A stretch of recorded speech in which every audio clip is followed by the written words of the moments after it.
2025 എന്നുള്ള വർഷത്തിൽ മലയാളം കണ്ടിട്ടുള്ള ബ്യൂട്ടിഫുൾ ആയിട്ടുള്ള ഒരുപാട് സിനിമകളുണ്ട്. നമ്മെ അത്ഭുതപ്പെടുത്തുന്ന രീതിയിൽ വിജയം സ്വന്തമാക്കിയിട്ടുള്ള സിനിമകളുണ്ട്. നമ്മെ സീറ്റിന്റെ എഡ്ജിലേക്ക് ഇരുത്തിയിട്ടുള്ള ഒരുപാട് സിനിമകളുണ്ട്.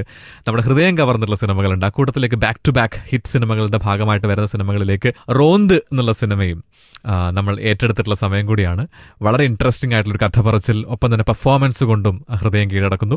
നമ്മുടെ കൂടെ ഇനി ചേരാൻ പോകുന്നത് റോന്തിന്റെ വിശേഷങ്ങളൊക്കെ ആയിട്ട് ആക്ടർ റോഷൻ മാത്യു ആണ്. Hi Anuroop, thank you so much. ഒത്തിരി സന്തോഷം. ഓക്കെ, അപ്പം നമുക്കറിയാം പോലീസ് സിനിമകളിൽ റോഷൻ അങ്ങനെ നമ്മൾ കണ്ടിട്ടില്ല ഒരുപാടൊന്നും, എസ്പെഷ്യലി പോലീസുകാരനായിട്ട്. അപ്പോൾ ഷാഹി കബീർ എന്നുള്ള റൈറ്ററിന്റെ ഡയറക്ടറിന്റെ സിനിമകളും കഥാപാത്രങ്ങളും ഒക്കെ തന്നെ പോലീസിനെ ചുറ്റിപ്പറ്റിയിട്ടുള്ള കഥകളും കഥാപാത്രങ്ങളൊക്കെയാണ്. സോ റോന്ത് വന്ന് പറയുന്നത് ആ ഒരു മൊമെന്റ് മുതൽ ഈ ഒരു ഘട്ടം വരെയുള്ള ഒരു യാത്ര എങ്ങനെയായിരുന്നു ആസ് എൻ ആക്ടർ എന്ന നിലയിൽ?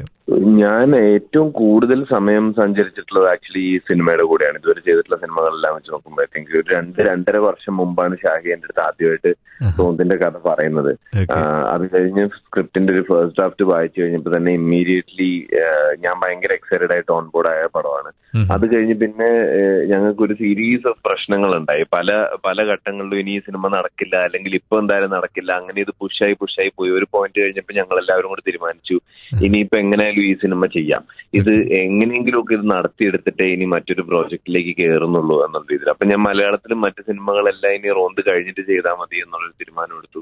അത് കഴിഞ്ഞ് ഫെസ്റ്റിവൽ സിനിമാസും ജംഗ്ലി പിക്ചേഴ്സും ഒക്കെ പ്രൊഡക്ഷൻ സൈഡിൽ ഞങ്ങളെ സപ്പോർട്ട് ചെയ്യാൻ വന്നു. ദിലീഷ് പോത്തൻ ഇതിനകത്ത് SI യോൻ എന്നുള്ള ഒരു പ്രൈമറി ക്യാരക്ടർ ചെയ്യാൻ ദിലീഷ് ഏട്ടൻ ഓൺ ബോർഡായി. അങ്ങനെയൊക്കെയാണ് പതുക്കെ ഈ സിനിമ നടക്കുന്നത്. അത് കഴിഞ്ഞിട്ട് അതിന്റെ ഷൂട്ട് കഴിഞ്ഞിട്ട് പോലും ഇപ്പൊ റിലീസായി ഈ ഒരു 3-4 ദിവസം വരെ എല്ലാ സ്റ്റെപ്പ് ഓഫ് ദി ജേർണിയിലും ഞാൻ കൂടെ ഉണ്ടായിരുന്നു. ഞാൻ അത്രയും അടുത്ത് കൂടെ നിന്ന് യാത്ര ചെയ്തിട്ടുള്ള മറ്റൊരു സിനിമ വേറെ ഇല്ല. അതുകൊണ്ട് തന്നെ സ്വാഭാവികമായിട്ടും എനിക്ക് ഇറ്റ്സ് വെരി വെരി സ്പെഷ്യൽ. ഇപ്പൊ റിലീസായി കഴിഞ്ഞ ആൾക്കാർ ഓഡിയൻസ് എല്ലാവരും പോയി കാണുന്നവർക്കൊക്കെ പടം ഇഷ്ടപ്പെടുന്നു എന്നൊക്കെ അറിയുന്നതിൽ ഭയങ്കര ഹാപ്പി ആയിട്ടിരിക്കുകയാണ്.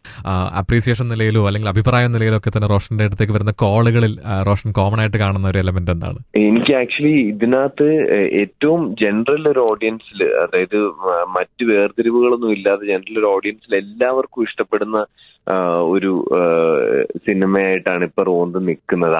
ആ ഒരു ഫീലിംഗ് ആണ് എനിക്ക് കിട്ടുന്നത്. എനിക്ക് വരുന്ന കോളുകളിൽ നിന്നും മെസ്സേജുകളിൽ നിന്നും പിന്നെ നമ്മൾ ഓൺലൈൻ വായിക്കുന്ന റെസ്പോൺസിൽ നിന്നും റിവ്യൂസ് ഒക്കെ എനിക്ക് കിട്ടുന്നത്. അപ്പൊ അത് ഇന്ന ഒരു പർട്ടിക്കുലർ തരം ത്രില്ലർ സിനിമകളോ അല്ലെങ്കിൽ പോലീസ് സ്റ്റോറീസോ അല്ലെങ്കിൽ ഷാഹിയുടെ സിനിമകൾ മാത്രം ഇഷ്ടപ്പെടുന്നവരോ അങ്ങനെ ഒരു സിംഗിൾ കാറ്റഗറി ഓഡിയൻസ് മാത്രമല്ല, ഒരുപാട് ഭയങ്കര വേരിയഡ് ആയിട്ടുള്ള ഒരു ഓഡിയൻസ് ആണ്. നമ്മൾ 1-2 തിയേറ്ററുകൾ വിസിറ്റ് ചെയ്തപ്പോൾ പോലും പല ഏജ് ഗ്രൂപ്പിലുള്ള ആൾക്കാർ പലതരം സിനിമകൾ കാണും എന്ന് നമ്മൾ പ്രതീക്ഷിക്കുന്ന ആൾക്കാർ, അങ്ങനെ ഒരു കാറ്റഗറി വേർതിരിവില്ലാതെ എല്ലാവർക്കും ഈ സിനിമ ഇഷ്ടപ്പെടുന്നുണ്ട്. എനിക്കും പേഴ്സണലി ഒരുപാട് നാളായിട്ട് ഞാൻ ഈ ആക്ടിങ് ജേർണി തുടങ്ങിക്കഴിഞ്ഞാൽ ആദ്യത്തെ കുറച്ച് സിനിമകളൊക്കെ ചെയ്ത സമയത്ത് എന്നെ കോണ്ടാക്ട് ചെയ്തിരുന്ന ഫ്രണ്ട്സ്, അക്വൈന്റൻസസ്, അങ്ങനെ ഒരുപാട് ആൾക്കാർ ഇപ്പൊ റീകണക്ട് ചെയ്യുന്നത് റോന്ത് കണ്ടു, നല്ലതായിരുന്നു, അല്ലെങ്കിൽ ഭയങ്കര ഇഷ്ടപ്പെട്ടു എന്നൊക്കെ പറയാനായിട്ടാണ്. അപ്പോ ഭയങ്കര ഓവർവെൽമിംഗ് റെസ്പോൺസ് ആണ്.